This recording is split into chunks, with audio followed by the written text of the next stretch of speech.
Okay. Okay then. Let us start the session. So am I audible? So everyone can hear me, right? Yes, sir. Okay. Yeah. Thanks. So yeah, thanks. I will start with the introduction. So my name is Rakesh. So I'm a doctoral student at IITB, working in metal matrix composites. So I'll be dealing some of the assignment questions. So that will be easy for you to solve the every week assignment questions. So this course, Manufacturing Process and Casting and Joining, is taught by Professor Sonakumar Chaudhary, as you know, from IIT Kanpur. So, so first of all, I really thanks everyone for their interest in joining every week and listening. So I will appreciate your interest in it. Uh, with that, I'll start the session. So I hope everything is going well. So let us start. So I will start with a small brief introduction what is being taught in this week. So professor started with the investment castings and also showed some very nice videos on how the actual process is being done. So from each and every step, so that we also turned into permanent mold casting, and part of permanent mold casting is the die casting process. So in which we use some amount of pressure, and we can also do some intricate shapes, thin sections, like that.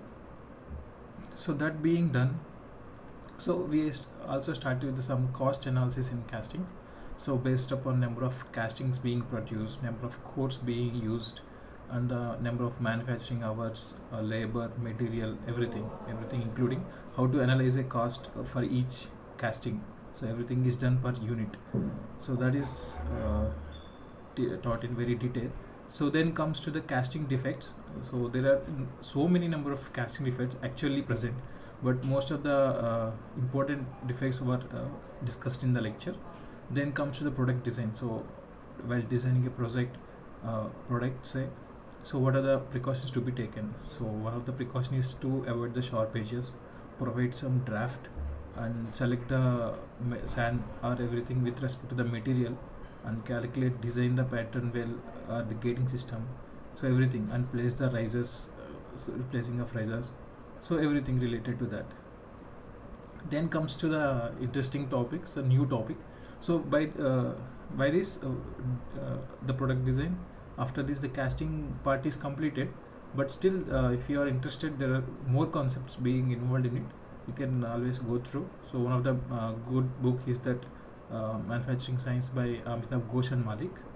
So we can refer. There are still more concepts being need to be covered. So then we started with the small joining process. So different types of joining process we discussed. So starting from the basic, so definition. So we started from the atomic level. So what happens at the atomic level? Then comes to the different types of joining process, and what is the heat source, and what is the microstructure being developed uh, during welding. So what are the different types of weldings, and what are the different types of heat source in different types of weldings. Say some. So if you heard of thermite welding, which is very popular, in which we get the heat from the exothermic reactions. So then in laser welding, we get the heat source is the laser. So in gas tungsten welding, the heat source is that oxygen gas or acetylene gas that is being used. So these are different types of the heat sources, and microstructure, how it is developing. So main study of this microstructure is to study the strength of the bonding. Then comes to the heat affected zone, and what are the cracks being developed, what are the residual stresses. It's like that. So we discuss so many good number of welding characteristics. So in this session, I will be covering the first three topics, some of the questions, very few questions, but interesting. So will be covered in this session. So I want to be this session to be very, interactive, so that I will let you guys answer the question, and I will let you know which is correct and which is wrong, and I will go through each and every option and let discuss why it is right and why it's not wrong. So let us start then. So meanwhile, if you have any doubts, you can directly unmute and speak, or You can interact me through the chat also. So the first question is, so these are, everything is related to casting, investment casting, permanent mold casting, die casting, so cost analysis, product design, everything related to that. So now the first question is like, stronger castings are produced in, so there we have, so what stronger casting, then we have some options: permanent mold casting, sand mold casting, investment casting, and shell mold casting. So it's your chance, so we can answer which is the correct option for this first question. Like, stronger castings are produced in, stronger in the sense, so the strength of the castings are more, so say yield strength. Just put A or B or C or D in the chat box, so that I can know how many of you are like able to guess. If you are guessing also, you can comment in the chat box. So the first question is right. So stronger castings are produced in. So there was one response. So it is like permanent mold casting. Any other? Okay.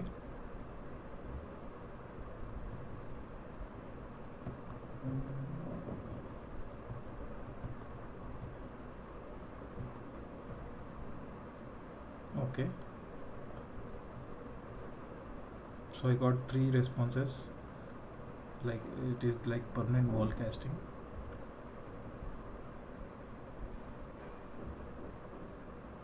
So any other guesses?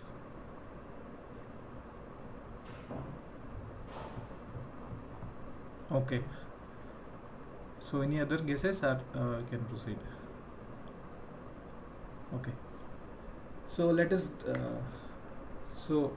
If you know the structure property relations, so this is the question that actually deals with this. So what is the structure being developed during the process, and what is the response property? So the stronger means it's a property of the casting, and these 4 options, if you see the microstructure, so in first option, so permanent mold casting. So permanent mold casting, we generally use the shell, the mold cavity made of some metal, say steel or any cast iron type. So it is a metal, so that when you pour the metal inside, so we have very rapid solidification, so that finally what we get is very fine grain structure. So if there is very fine grain structure, so we can get, finally we will get a good strength. Whereas in sand mold casting or investment casting or shell mold casting, only the liquid that touches the mold will solidify, but later it all depends upon the this heat transfer properties of these all sand or investment shell. Most of these are like ceramic materials that use. Sand is ceramic, investment casting also we use some ceramic material, or is in shell mold also we use some sand and resin bond. So in permanent mold casting, because we are using metal, so there is rapid solidification, so the structure is like so the grain structure is fine in this, whereas in this if you take, it will be, so at the mold interface we will get very sharp, means small, then later it will become very big. So in permanent mold we will have very rapid.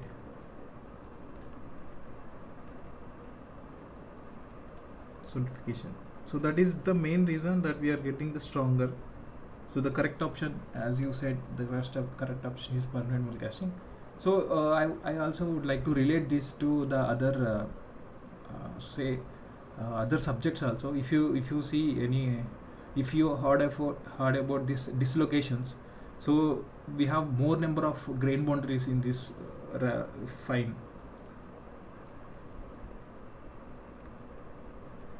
We have one is fine grain and one is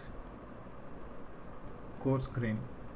So since we are getting fine grain, we have very more number of grain boundaries. So these dislocations that is being generated in the material, so it has to cross, there are more number of hurdles for this.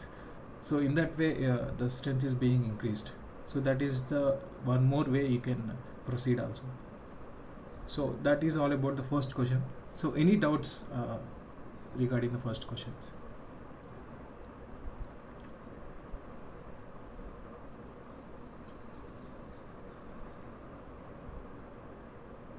Yeah, well, nice. Uh, then let us move to the second question. So this is also related to the same. So in permanent mold casting process, the simpler part geometry is produced compared to sand casting because.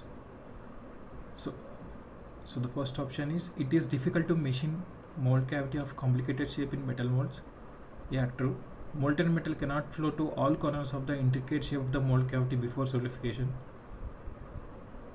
Yeah, true. The two halves of the molds are to be opened. True. Castings with complicated shapes are more expensive. Yeah, to some extent true. So it's your chance. Just answer this second question once. So this is related to the permanent mold casting process. So we are in permanent only simpler geometry are being used. So why compared to sand casting, and why?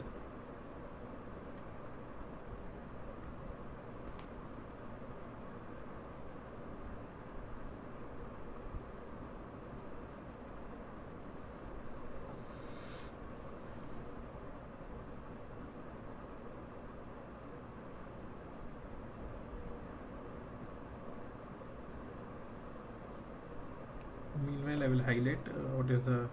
So one thing is dealing with the difficulty of machining. One thing with the intricate shapes. One thing with the die opening. The casting with complicated shape are more expensive. So something like cost. So these are the like 4 different options. So what you guys think which is correct?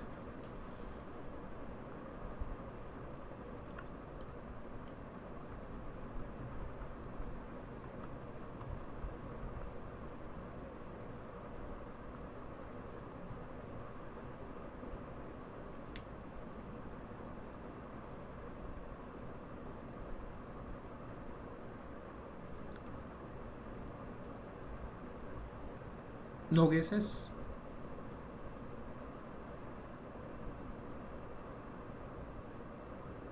So there is one nice option B. Molten metal cannot flow into all corners of the intricate shape of the mold cavity before solidification. Yeah, true. Any more?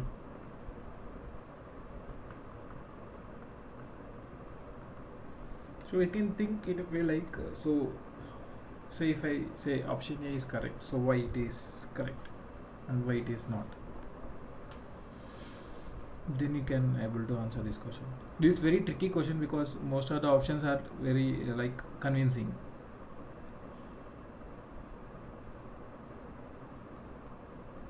In that case, in that situation, you have to select the most appropriate answer.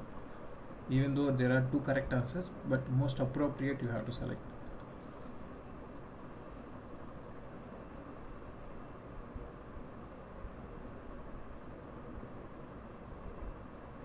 Only one question, one answer, one response I got.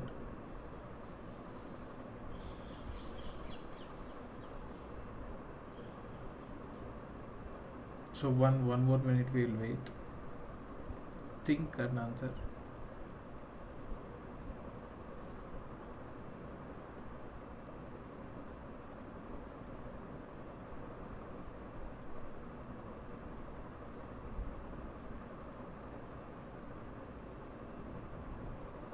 Okay, one more answer is B. Molten metal cannot flow to all corners. Yeah, true.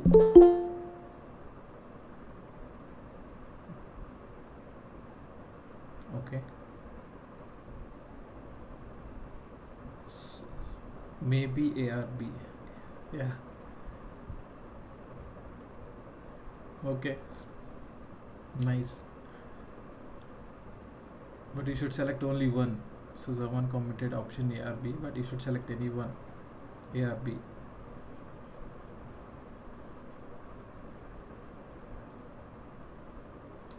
Okay, B. Nice. Yeah, it is really nice. So many people are responding. Okay. So any other?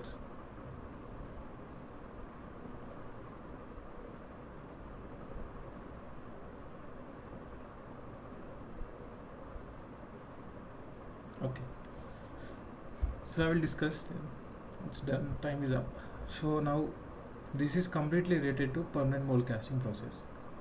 So if I go with option A, difficult to machine mold cavity of complicated shapes in metal molds.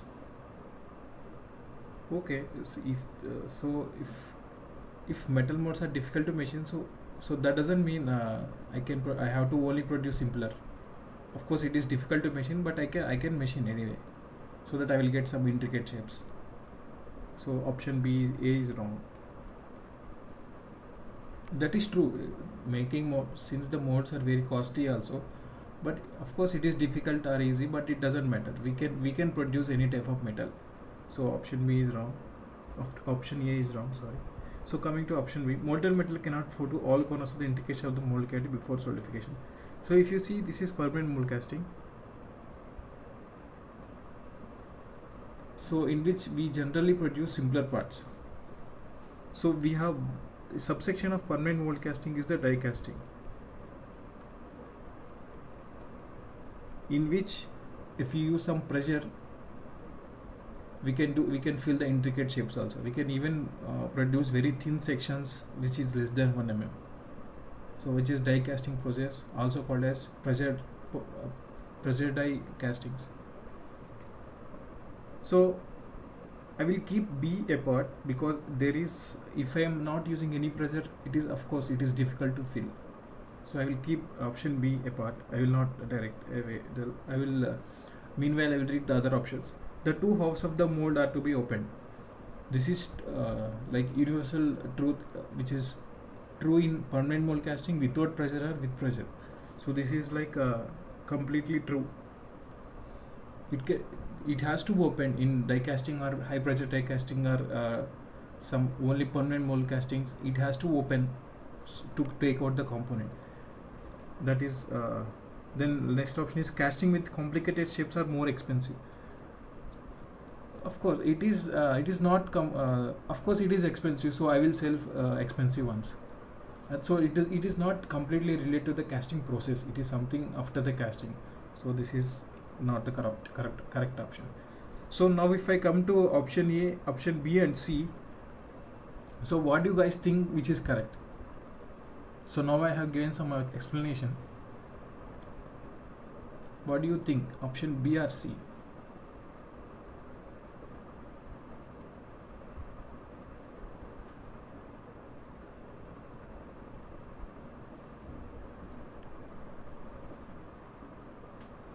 So option B is telling that molten metal cannot flow into intricate shape, which is true, but it is not true in everywhere, right?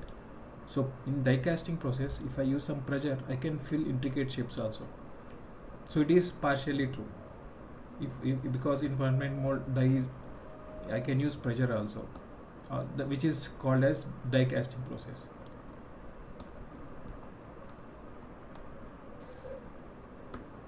So which option is okay? So one option is like C, universally true. Okay. Any other? So those who I would like to get response from those who answered option B is the correct answer.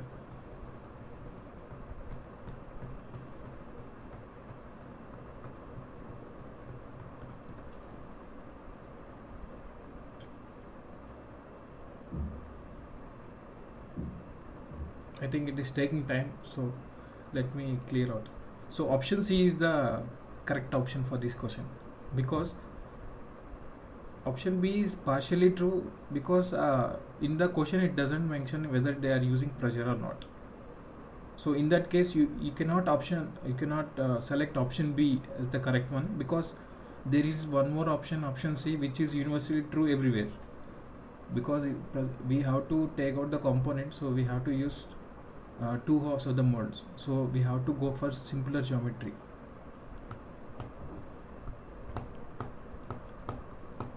Simpler geometry in the sense so that we can cut and we can take out in two halves, means we can open the mold and take it out. So if there is any shapes which is very difficult, so that we cannot open the mold cavities and take it out. Say something, so in the mold there is one U shape, say some W shape, you cannot open it. Say some imagine such a way.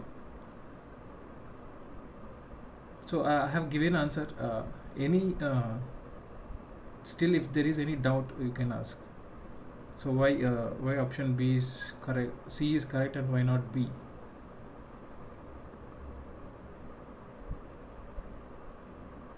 I think it made sense. So B is correct to some extent, but C is the most appropriate. So in these type of questions, we have to select that. So option C is the correct answer for this. So there are two halves of the molds are to be opened, so that is why we have to go for simpler part geometry in permanent mold castings. So this was like a direct question from the slides. That it also makes sense. So if the part geometry is simple, if I want to open molds, so if the part geometry is simple, it is easier. And in sand casting, I can make any type of castings, because I don't want the mold again. I will not use the mold again. I will break it out. But in permanent mold, it is not the case. We have to every time use the same mold. So that's why we have to go for simpler geometry. And one more option is that it is done for the volume, like mass production. So if there are simpler parts, we can easily produce mass production. Mass production in the sense, we have to see in the aspects of time also, and the volume generation with respect to time. Okay, I think everyone understood this second question, which is completely related to this permanent mold castings. So let us move to next. So this is related to the cost analysis of a casting produced, which is very needed if any industry have to survive. They have to do cost analysis, so that they will get some profit. They have to keep the margin and sell their product. So according to that, as the number of pieces produced by sand casting increased beyond 100, the cost per casting will increase, decrease, almost does not change, first increase and then decrease. So if I'm producing 100 castings, what happens after that? Whether the cost of the producing piece will increase, or the cost will decrease because I'm increasing the production rate, or it will not change at all once it crossed 100. Say it is like a break-even point, in which after that it will not change at all. Then comes, it will increase initially, then it will fall down. It's like a hill, climbing hill and climbing down. So it's your so option C, one comment option C is okay. So it's your chance, you can answer which option you think is the correct one. So there was one response to option C. Okay.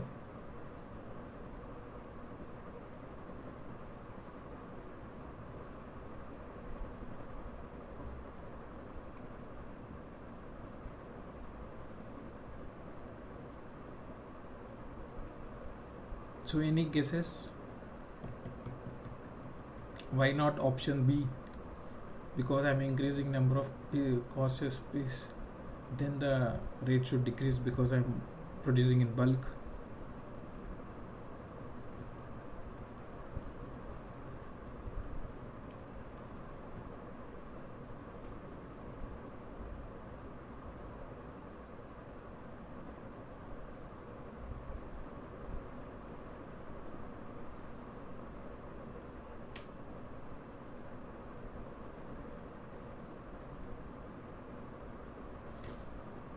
So think this as a question, because sand is easily available.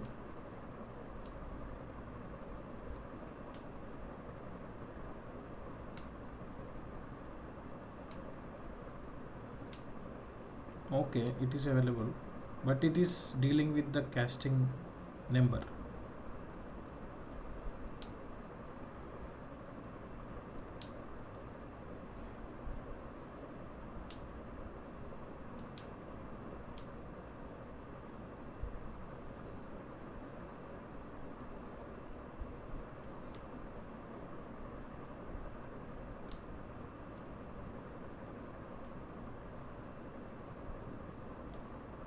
Okay,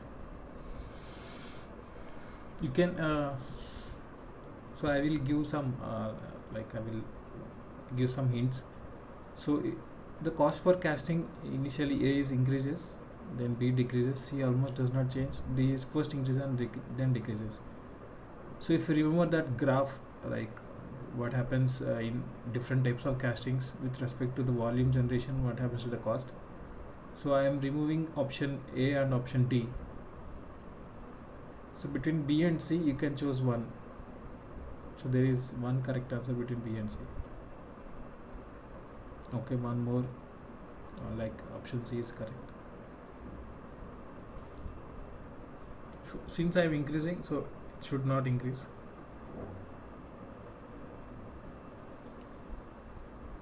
So between B and C you can select one. C is the correct answer. Okay.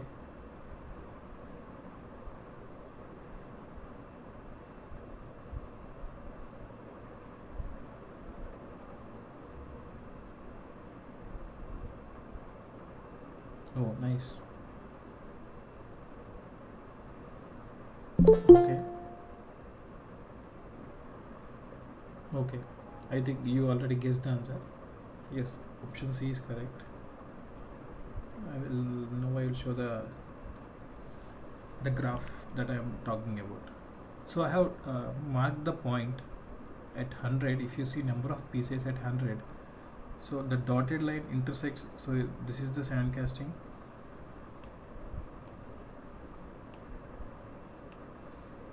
So this is the sand casting curve, the red one. So at 100, if you see, if I draw a straight line as well as vertical line which intersects, so after this point it is almost constant. So it is like the main that like minimum number of pieces that you have to produce in order to overcome this tool cost, initial everything cost. Once it is done, rest everything is the same. So the tool cost, labor cost, everything. Okay, so based upon this graph, option C is the correct one. So unlike that, if you see die casting process are so there is one more similarly this plaster cast and one more permanent mold castings. They have some different shapes. So basically the main thing that is being changed is the medium that we are using for the mold. So here we are using only sand, but in other castings we are using like different types of materials. Say in permanent mold we are using some metal, say some cast iron or steel. But in die casting we are using, along with this metal, we are using some more equipment, some plunger to push the metal with higher forces. So that is why it started with the minimum number in order to get some profit. The minimum number is like 1000. But in sand, unlike in sand, it starts with very less. Even if you produce 10, you can produce 10 with sand casting.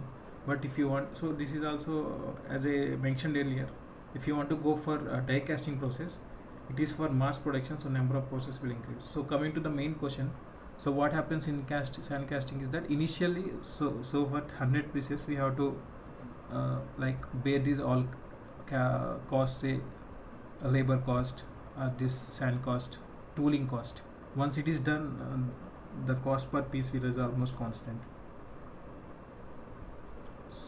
So I will write, I will discuss this formula once we discussed everything, so that it will be clear for that. So you have to just remember this graph in your mind, so that it will be easy for answering these type of questions. Unlike only in sand casting this is happening, but if you see in permanent mold casting, it is continuously decreasing, as well as in die casting continuously decreasing.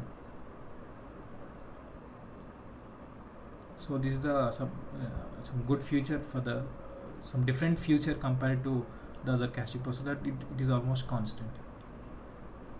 Actually, it is not constant. There is some small there is some small deviation that it is going in this way. Actually, it is sort of decreasing, but very negligible decrease.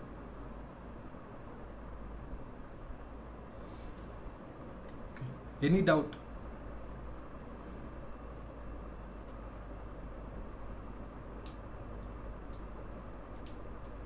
Okay, you can ask at the end also. No issues.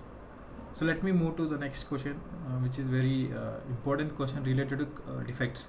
So most of the topics, like if I want to ask any questions from casting, these are the things that we catch hold of. What are the different types of defects in castings and how to overcome them? So we have to remember the reason why it is coming, and we should have the solution how to avoid it. So now it comes. It deals with one of the casting defect, that is hot tears. So what happens during hot tears? So the first option is the mold sand is eroded during the pouring of metal. Second option is the casting is restricted from contraction by an unyielding mold. Third option is portions of the mold surface flakes off during solidification and gets embedded in the casting surface. Fourth option is the liquid metal with high fluidity penetrates into the sand mold. So now it's your chance. What do you think hot tears means? Is it due to the mold sand, or is due to restriction of the contraction, or is the mold surface flakes that is getting embedded in the casting, or it is due to the high fluidity penetration into the mold? So these are the hit points. So what do you think hot tears is? So we have one correct answer already.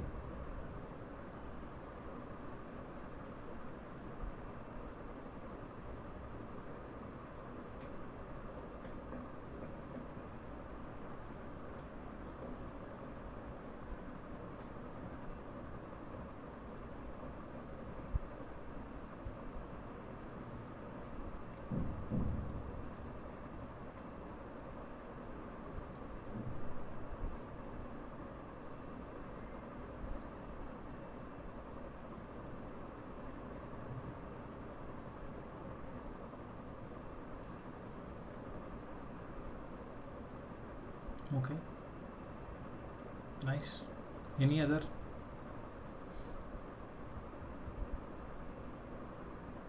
Okay.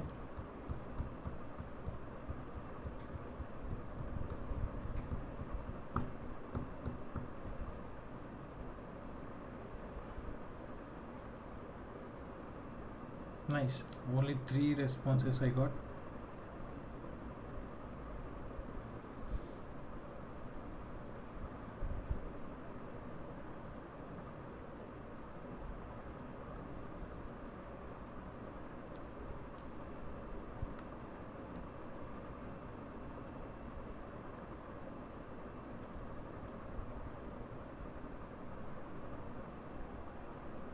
Okay, I will write the what are the defects that are related to this. So let me write first. So what is, so you can comment. I will wait for say 10-15 seconds regarding this. So what is option A? What is the defect we called? What the mold sand is eroded during the pouring of metal, pouring molten metal. What is this defect is called?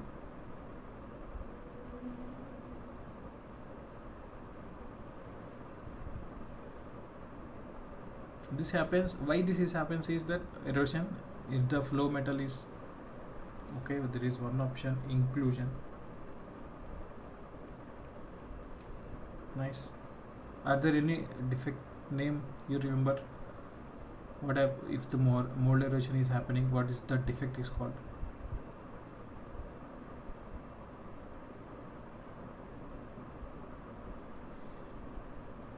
We have different terminologies. Inclusion is one.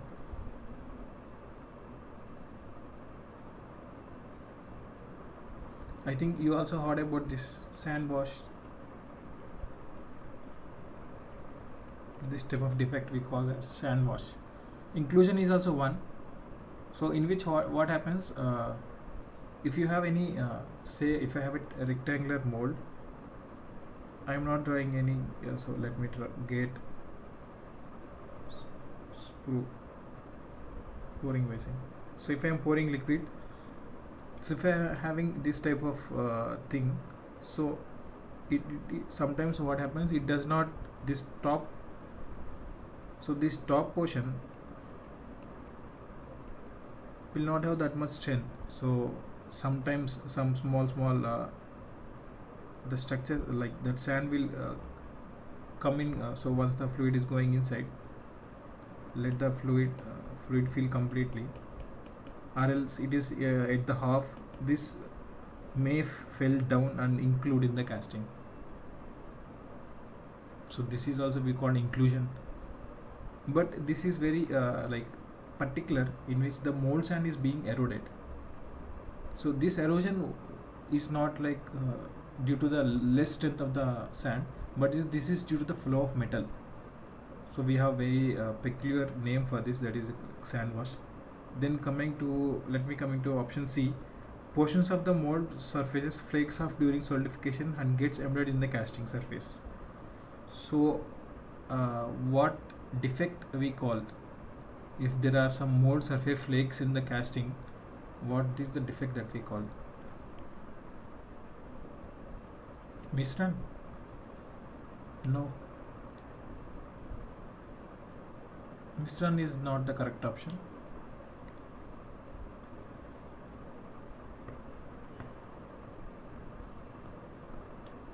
So if you have a casting with some mold surface flakes in it, what is the defect we call?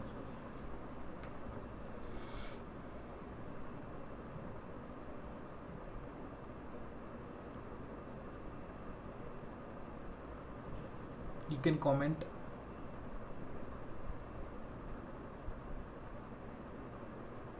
So meanwhile, you guys think about option C. Meanwhile, I will explain what is this Mishran. So similar, if I take this casting, same casting, so I am pouring metal, hot metal, it is being filled. So I have now, instead of rectangular, I have some this protrusion also. So this green is the mold cavity.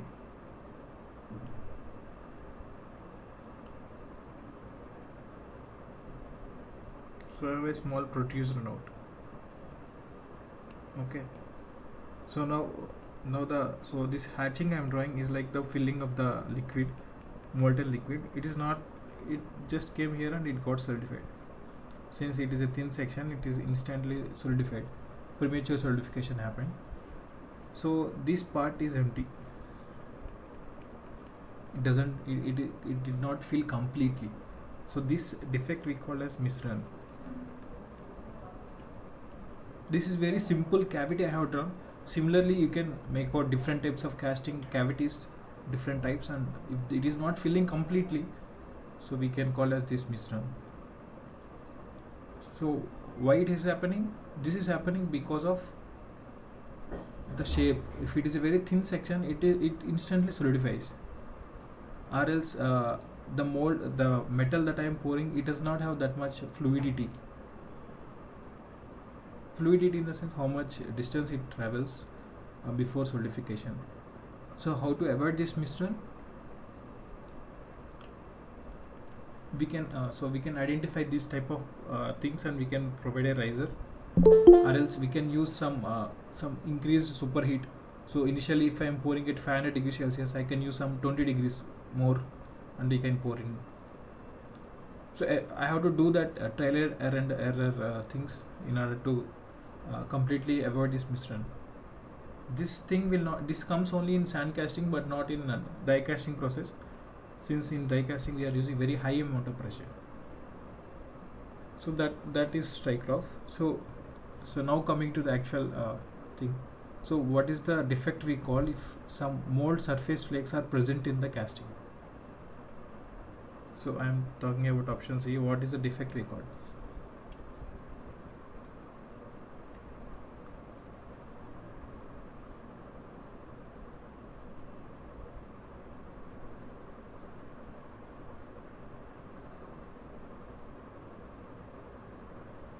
Okay, so let me write.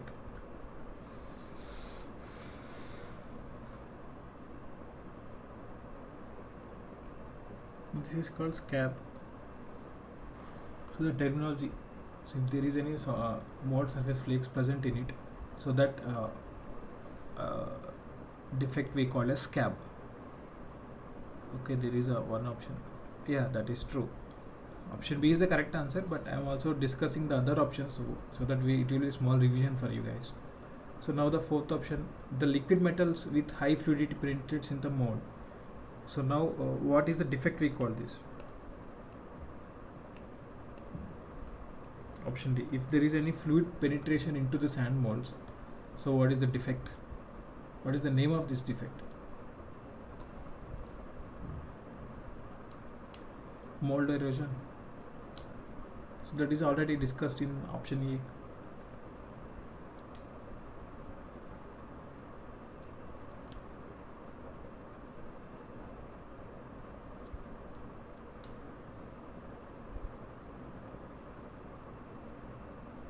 So let me discuss the why happens, why this fluid penetrates into the sand mold.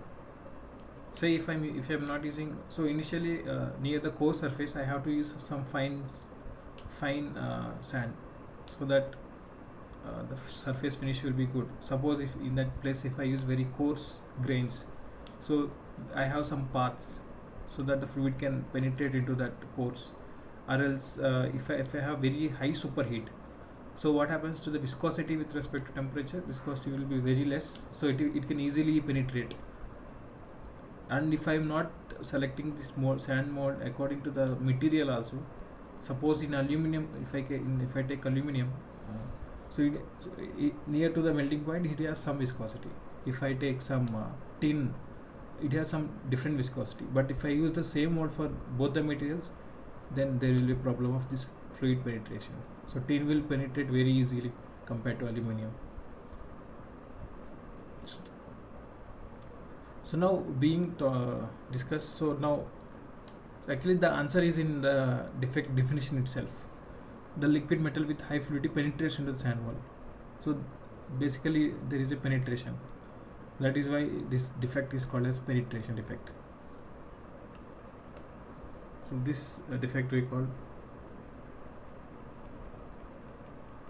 penetration. So we can discuss, there are three types. One is the sand wash.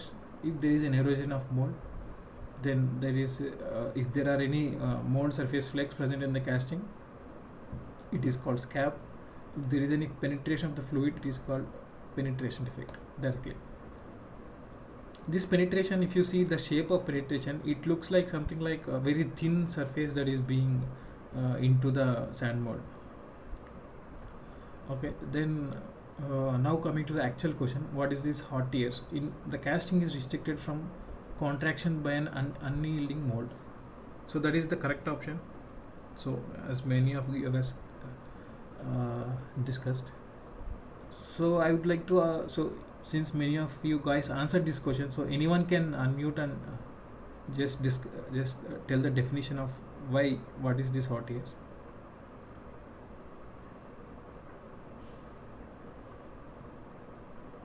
What exactly happening in this?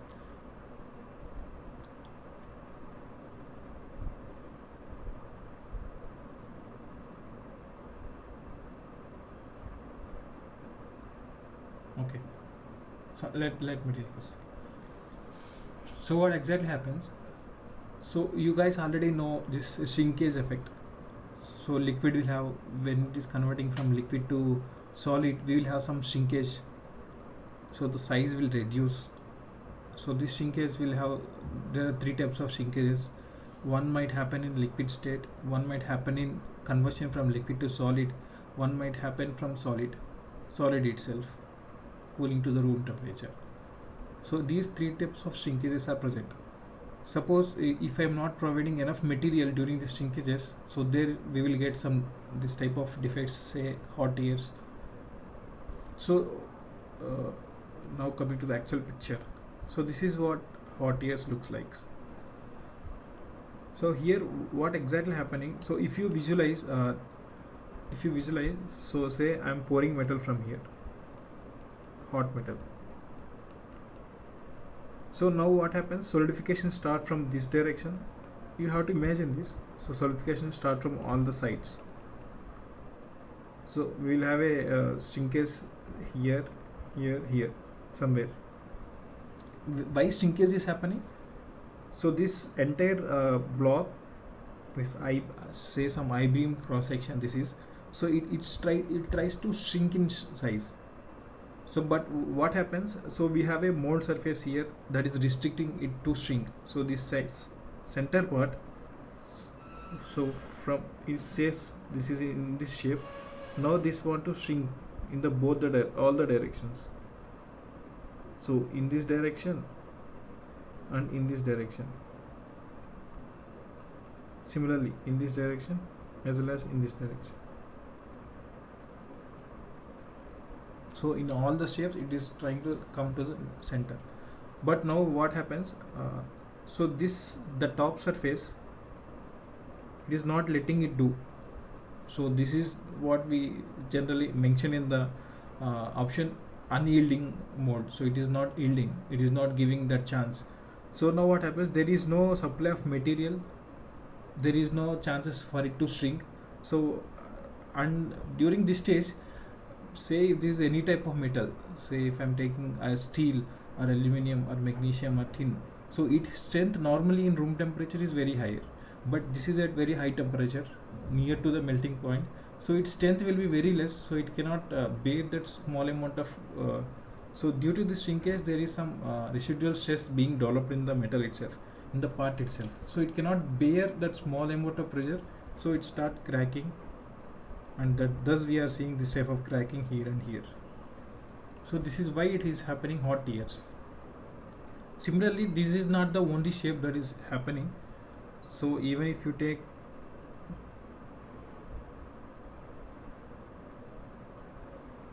this type of structure, then that hot tear will happen at here.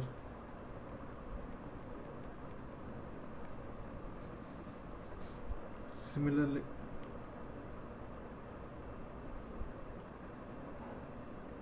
so hot tear is happening here, like this, different types of things. This is what happening in the hot tears. So so how to avoid this defect? So any ideas you have how to avoid these hot tear defects?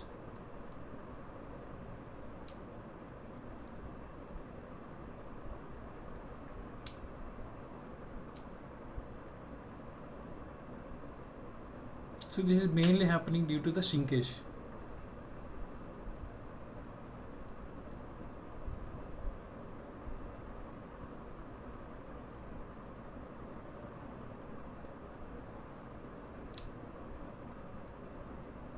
So that is design of this mold and cavities is the only option we have.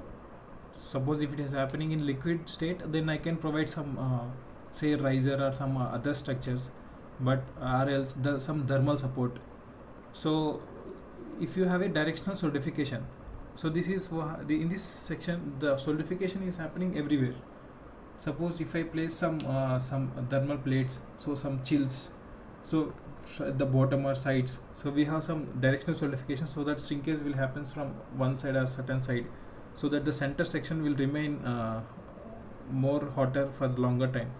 So in that way, by using some type of these thermal pads or some in chills, if I can control this solidification in one direction, so I can more or less reduce these hot tears. That is one option I suggest. So any suggestions from your side? So how to avoid these hot tears? You guys think about it. It will be nice to do some research in this. So why it is, how to avoid these defects? So getting so in okay. So in casting defects, so the things main things are like what is the terminology we are using, then why it is forming, and what is the answer, what is the remedy for that. So these three things are very important. there are so many types of defects that are present, but main defects you should be ready with it. So whenever they ask, we have to be ready. So that is done. So I'll move to the next question quickly. It is almost 6:55. In 5 minutes we have to close. So in die casting process differs from the other permanent mold casting in a way that in die casting. So this completely related to die casting. We have discussed so many things, so much about die castings. So now, so these type of questions I think I have discussed earlier. So how to avoid time consumption in this type of questions? Just strike off the unwanted options and you can get it. So now it's your choice. You can answer. So which option do you think correct? The molds are made of tougher materials. The molten metal is forced into the mold cavity under high pressure. Ejectors are not used to take out the casting after solidification. Only low melting point metals are used for casting. Production rate is higher. So which option do you guys think correct? Yeah, very nice. Okay. Any other options?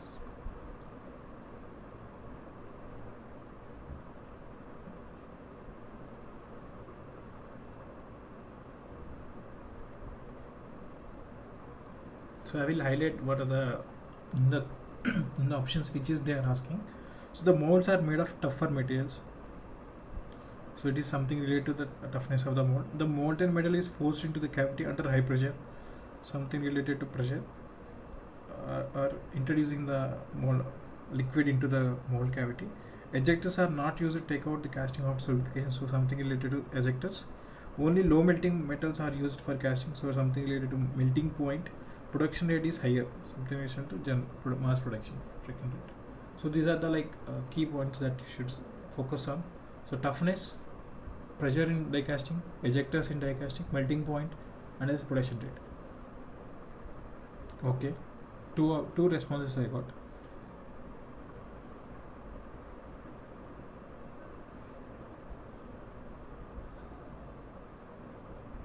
Any other guess? Or you think option A is the correct one? Okay. Okay, nice. Yeah, I think you can already guess. So let me go through elimination kind of procedure. So first option is the molds. So toughness of the metals. So that is nothing to do with the casting process. Second one is the molten metal is forced into the mold cavity under, but still I am not sure that first option is correct or not. So I am not striking anything. So the second one is the molten metal is forced in a mold cavity under high pressure. This is true. So I can strike off. Now I can strike 2 is correct. So I can strike off option B.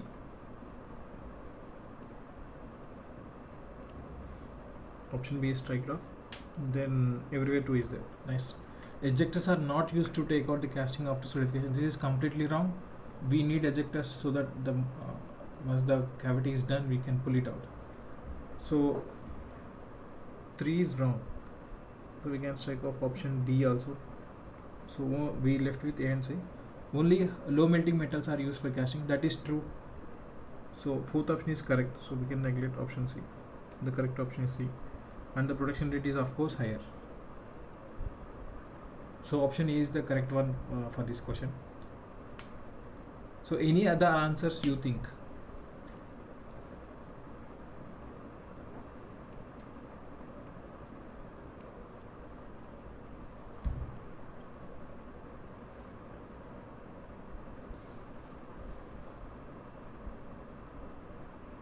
So I think it is clear.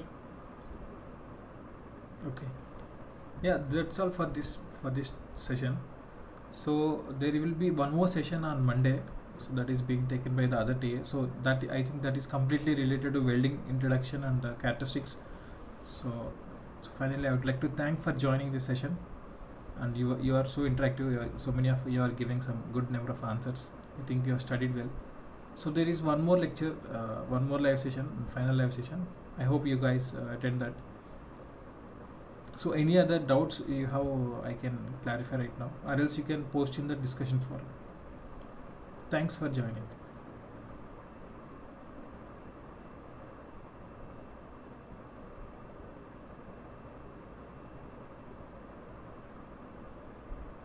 Uh, so if you have doubts, you can directly post in discussion forum so that I can see and answer.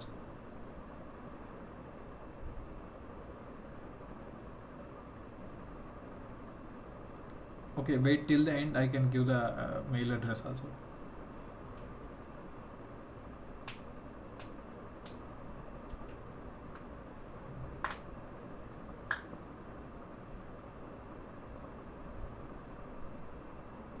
Okay.